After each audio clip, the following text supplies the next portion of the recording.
Picture the roar of the crowd at Woodstock, the air thick with anticipation.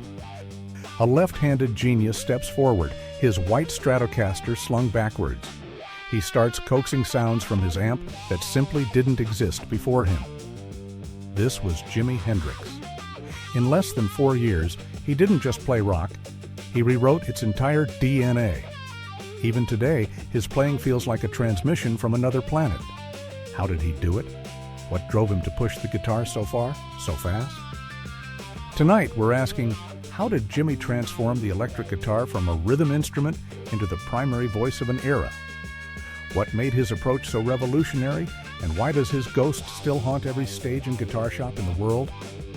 Let's follow the trail from his humble roots to those final, legendary notes. Born Johnny Allen Hendrix in Seattle, 1942, his early years were anything but easy. Poverty, foster care, and a turbulent family life defined his world. But there was always music in the house, the deep blues, jazz, and soul. When his father, Al, finally brought him home and renamed him James Marshall Hendrix, Jimi was a shy, imaginative kid who found his only real sanctuary in his daydreams. His first guitar was a one-stringed ukulele he found in the trash. But it was enough. When he finally got a $5 acoustic, he didn't just play it, he lived through it. He'd sit for hours, mimicking the blues records of Muddy Waters and B.B. King. For a kid who struggled to fit in, those 6 strings became a lifeline, a way to speak without saying a word. The Army wasn't Jimi's choice, it was a way out of trouble. But fate has a funny way of working. While stationed at Fort Campbell, he heard a bass player named Billy Cox through a thin barracks wall.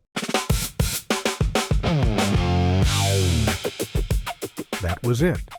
They formed the King Casuals, and suddenly, Jimi had a partner who understood his rhythmic language. The Army got a soldier, but the world got the start of a revolution. Before the world knew his name, Jimi paid his dues on the Chitlin circuit. Backing giants like Little Richard and the Isley Brothers was a brutal, high-speed apprenticeship. He learned how to command a stage, how to play with his teeth, and how to keep a crowd's attention. He was a sideman with a frontman's fire, just waiting for the right moment to break the chains. 1966, New York City. Jimi was struggling, playing for tips in Greenwich Village.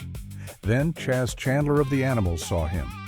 Chaz didn't just see a guitarist, he saw the future. He convinced Jimi to fly to London, promising him a meeting with Eric Clapton.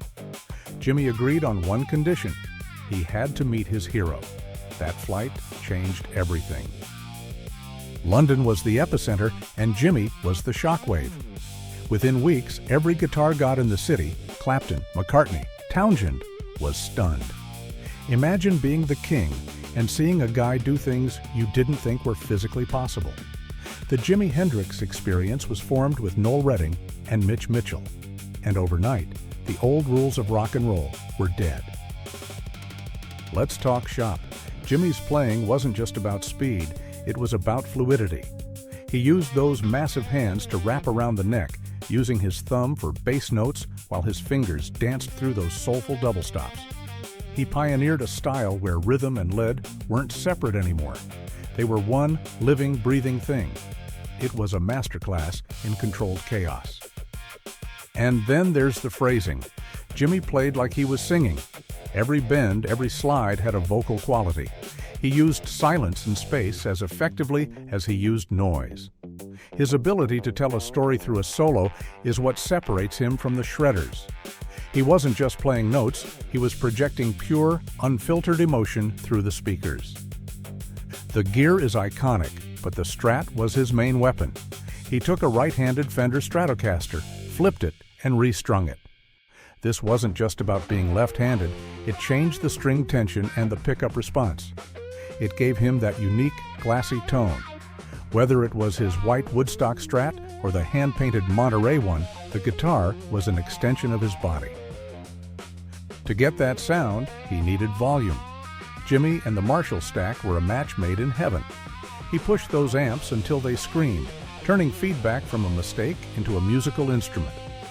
He used his volume knob to clean up his tone or add grit, proving that tone isn't just in the gear, it's in the way you interact with it. Jimi was the first true scientist of sound. The wah-wah, the fuzz face, the univibe, these weren't just toys, they were his paintbrushes.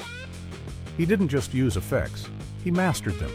He could take a simple pedal and create a sonic landscape that felt like a journey through deep space. He turned the electric guitar into a synthesizer before synthesizers even existed. His studio output is a trilogy of perfection. Are You Experienced, Bold as Love, and the masterpiece, Electric Ladyland. Each record pushed the boundaries of what was possible in a recording studio. He was a pioneer of stereo panning and multi-tracking, always chasing the sounds he heard in his head, sounds that often left engineers scratching their heads. Every song was a vision. Purple Haze came from a dream. Little Wing is a masterclass in melodic delicacy. Voodoo Child is raw, primal power. These aren't just tracks, they're benchmarks in rock history. He had this incredible ability to take a complex emotion and distill it into a riff that everyone could feel. Jimi wasn't an island. He drew from everyone around him, from the blues of Buddy Guy to the jazz of Miles Davis. His friendships with other musicians weren't about competition, they were about shared discovery. He was always looking for that next musical frontier, whether it was jamming with Stevie Wonder or planning a project with Miles.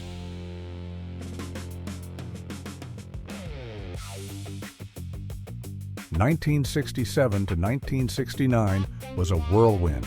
Monterey, Woodstock, the Fillmore. Jimi was at the absolute peak of his powers. He was a global icon, a fashion leader, and the undisputed king of the guitar. But with that fame came immense pressure from the industry, from the fans, and from his own restless spirit. The road took its toll. Constant touring, legal battles, and the weight of being a symbol started to drain him. He was tired of being the wild man of pop. He wanted to move into deeper, more experimental music, forming the Band of Gypsies to explore his funk and R&B roots. He was searching for a new direction, trying to find peace in a world that wouldn't let him slow down. His influence is incalculable. Clapton, Stevie Ray Vaughan, Prince, John Frusciante, every one of them took a piece of Jimi's soul.